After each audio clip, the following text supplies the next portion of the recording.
ધર્મલોક ચેનલમાં આપ સર્વે દર્શકોનું હાર્દિક સ્વાગત છે। આજે આપણે એક ખૂબ જ વિશિષ્ટ અને ઊંડાણપૂર્વકના વિષય સાથે ઉપસ્થિત થયા છીએ, જે સીધો તમારા જીવનની પ્રગતિ અને આવનારા ભવિષ્ય સાથે જોડાયેલો છે। જો તમે તમારી જાતને દરરોજ માત્ર 1% પણ સુધારવાનો પ્રયત્ન કરો છો, તો આજથી 1 વર્ષ પછી તમે એ વ્યક્તિ નહીં રહો જે તમે આજે છો। આ એક નાનો પણ અત્યંત શક્તિશાળી વિચાર છે, જે આપણા જીવનની દિશા બદલી શકે છે। અને આ જ સનાતન સત્યને આધાર બનાવીને આજે આપણે કર્ક રાશિના જાતકો માટે આવનારો સમય કેવો રહેશે તેની વિગતવાર ચર્ચા કરીશું। તમારા મનમાં સતત એવા પ્રશ્નો ઉઠતા હોય છે કે આવનારો સમય આપણને કઈ તરફ લઈ જઈ રહ્યો છે અને ભવિષ્યના ગર્ભમાં આપણા માટે શું છુપાયેલું છે। જ્યારે શનિ, રાહુ, કેતુ અને દેવગુરુ બૃહસ્પતિ જેવા મોટા ગ્રહો લાંબા સમય સુધી એક જ રાશિમાં ભ્રમણ કરે છે, ત્યારે તેમની આપણા જીવન પર ખૂબ જ ઊંડી અને વ્યાપક અસરો પડતી હોય છે। વર્ષ 2026 વર્ષ 2030 સુધીનો આ દીર્ઘ સમયગાળો કર્ક રાશિના જાતકો માટે કયા મોટા પરિવર્તનો લઈને આવી રહ્યો છે તે વાસ્તવિકતાના આયનામાં સમજીએ, જેથી તમે આવનારા સમય પ્રત્યે અગાઉથી જ જાગૃત થઈ શકો અને યોગ્ય નિર્ણયો લઈ શકો। અત્યારના સમયની વાત કરીએ તો કર્ક રાશિના જાતકો માટે શનિ 9મા ભાવમાં ચાલી રહ્યા છે અને હાલમાં કોઈ નાની કે મોટી પનૌતી જેવી સ્થિતિ નથી, જે એક રાહતના સમાચાર છે। પરંતુ જૂન 2027 મોટું પરિવર્તન શરૂ થશે, જ્યારે શનિ તમારા 10મા ભાવમાં પ્રવેશ કરશે અને માર્ચ 2030 સુધી ત્યાં જ રહેશે।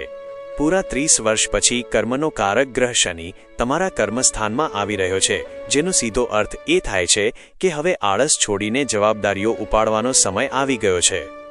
જે લોકો એવું વિચારતા હતા કે મહેનત વગર બધું મળી જશે, તેમને થોડો સંઘર્ષ કરવો પડી શકે છે, પરંતુ જેઓ મહેનત કરવા તૈયાર છે તેમને અદ્ભુત તકો અને સિદ્ધિઓ પ્રાપ્ત થશે। આ સમયગાળામાં તમારા કરિયરમાં મોટો બદલાવ આવી શકે છે, જેમાં મનગમતી જગ્યાએ બદલી થવાના ખૂબ જ પ્રબળ યોગો દેખાઈ રહ્યા છે। શનિની 10મી દ્રષ્ટિ 12મા ભાવ પર પડતી હોવાથી જો તમે વિદેશ જવા ઈચ્છતા હોવ અથવા લાંબી મુસાફરી કરવા માંગતા હોવ તો તમારી એ ઈચ્છા ચોક્કસ પૂરી થશે, અને ખાસ કરીને પાણીની નજીક હોય તેવા સ્થળોની મુસાફરી થવાની સંભાવના વધુ છે। આ સિવાય શનિની દ્રષ્ટિ 4થા ભાવ પર હોવાથી તમે આ સમય દરમિયાન નવું વાહન ખરીદી શકો છો, જૂની મિલકતનું સમારકામ કરાવી શકો છો અથવા કોઈ મોટી ઇલેક્ટ્રોનિક મશીનરી પાછળ રોકાણ કરી શકો છો, જે ભવિષ્યમાં ફાયદાકારક સાબિત થશે। બીજી તરફ દેવગુરુ બૃહસ્પતિ જૂન 2026માં મોટું ભ્રમણ કરીને તમારા જીવનમાં સકારાત્મક ઉર્જા લાવશે। ગુરુની 7મી દ્રષ્ટિ તમારા લગ્ન સ્થાન એટલે કે 7મા ભાવ પર પડશે, અને સાથે જ શનિની દ્રષ્ટિ પણ ત્યાં હોવાથી આવનારા 1.5 થી 2 વર્ષમાં જેઓ અવિવાહિત છે તેમના લગ્ન થવાના ઉત્તમ સંયોગો બની રહ્યા છે। જો તમે તમારી નોકરી બદલીને કોઈ નવો વ્યવસાય શરૂ કરવા માંગતા હોવ તો આ સમયગાળો તમારા માટે આશીર્વાદરૂપ સાબિત થશે। જુલાઈ 2027 જ્યારે ગુરુ બીજા ભાવમાં આવશે, ત્યારે વાણી અને શિક્ષણ ક્ષેત્ર સાથે જોડાયેલા લોકો જેવા કે શિક્ષકો, પ્રોફેસરો, કાઉન્સિલરો અને તબીબો માટે માન, સન્માન અને આર્થિક લાભનો ઉત્તમ સમય શરૂ થશે। જુલાઈ 2028 પછી તમે કોઈ ઓનલાઈન કાર્ય, સામાજિક કે આધ્યાત્મિક પ્રવૃત્તિઓ તરફ આગળ વધશો, જેમાં તમને આંતરિક શાંતિ મળશે। વર્ષ 2030ની શરૂઆતમાં જ્યારે 7મા ભાવનો સ્વામી 11મા ભાવમાં જશે, ત્યારે તમારા જીવનસાથીના માધ્યમથી મોટો આર્થિક લાભ થઈ શકે છે, પરંતુ તેની સાથે જ ખર્ચાઓ પણ વધશે અને કોઈ નવું દેવું કે લોન લેવાની સ્થિતિ પણ સર્જાઈ શકે છે।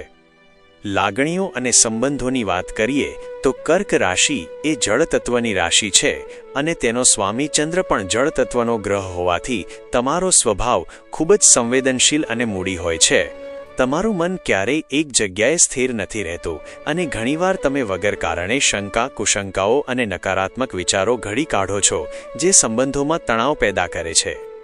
વર્ષ 2030ના સમયગાળામાં જ્યારે શનિની દ્રષ્ટિ 5મ ભાવ પર પડશે, ત્યારે તમારી લવ લાઈફમાં થોડા વૈચારિક મતભેદો આવી શકે છે, અને જો તમે તમારા સ્વભાવ પર કાબૂ નહીં રાખો તો નાના ઝઘડા મોટા બ્રેકઅપમાં પરિણમી શકે છે। માટે વાણી અને વર્તનમાં નમ્રતા રાખવી ખૂબ જરૂરી છે। રાહુ અને કેતુના ભ્રમણની વાત કરીએ તો ડિસેમ્બર 2026 જુલાઈ 2028 દરમિયાન રાહુ તમારા 7મા ભાવમાં રહેશે, જે સામેવાળી વ્યક્તિનો ભાવ છે। આ સમયે તમારે કોઈની પણ વાતોમાં આવીને અંધવિશ્વાસ નથી કરવાનો। કોઈ તમને રાતોરાત અમીર બનાવવાની લાલચ આપે, શેરબજારમાં મોટી કમાણીના વાયદા કરે કે ભાગીદારી વેપારમાં મોટો નફો બતાવે તો બહુ વિચારીને જ આગળ વધવું, કારણ કે ઉતાવળિયો નિર્ણય મોટું નુકસાન કરાવી શકે છે. આ જ સમયે કેતુ તમારા પ્રથમ ભાવમાં હોવાથી લોકો તમારા મનની વાત સરળતાથી સમજી નહીં શકે અને તમે અંદરથી ખૂબ જ આધ્યાત્મિક અને તીક્ષ્ણ બુદ્ધિવાળા બની જશો.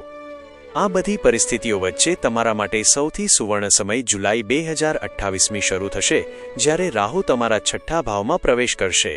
છઠ્ઠા ભાવમાં રાહુ અત્યંત શક્તિશાળી અને શુભ ફળ આપનારો માનવામાં આવે છે, જેના કારણે તમારા જૂના દેવા, રોગ અને શત્રુઓનો નાશ થશે. જો કોઈ કાનૂની વિવાદ કે કોર્ટ કચેરીના કામકાજ ચાલી રહ્યા હશે તો તેમાં તમને વિજય મળશે અને હરીફો તમારી સામે નતમસ્તક થશે. વિદ્યાર્થીઓ માટે કોઈપણ સ્પર્ધાત્મક પરીક્ષામાં સફળતા મેળવવા માટેનો આ શ્રેષ્ઠ સમય રહેશે. કેતુ 12મા ભાવમાં હોવાથી તમારું મન ભૌતિકતા છોડીને પરમ શાંતિ તરફ આગળ વધશે. વર્ષ 2030ની શરૂઆતમાં રાહુ 5મા ભાવમાં આવતા વિદ્યાર્થીઓએ અભ્યાસમાં થોડી વધુ મહેનત કરવી પડશે, જેથી એકાગ્રતા જળવાઈ રહે. આ સમગ્ર સમયગાળાને વધુ સફળ અને શાંતિપૂર્ણ બનાવવા માટે તમારે રોજ સવારે પક્ષીઓ માટે ચણ અને પાણીની વ્યવસ્થા કરવી જોઈએ અને સાથે જ ચંદ્રના બીજ મંત્ર ઓમ શ્રામ શ્રીમ શ્રૌમ સહ ચંદ્રમસે નમઃનો નિયમિત 108 વાર જાપ કરવો જોઈએ.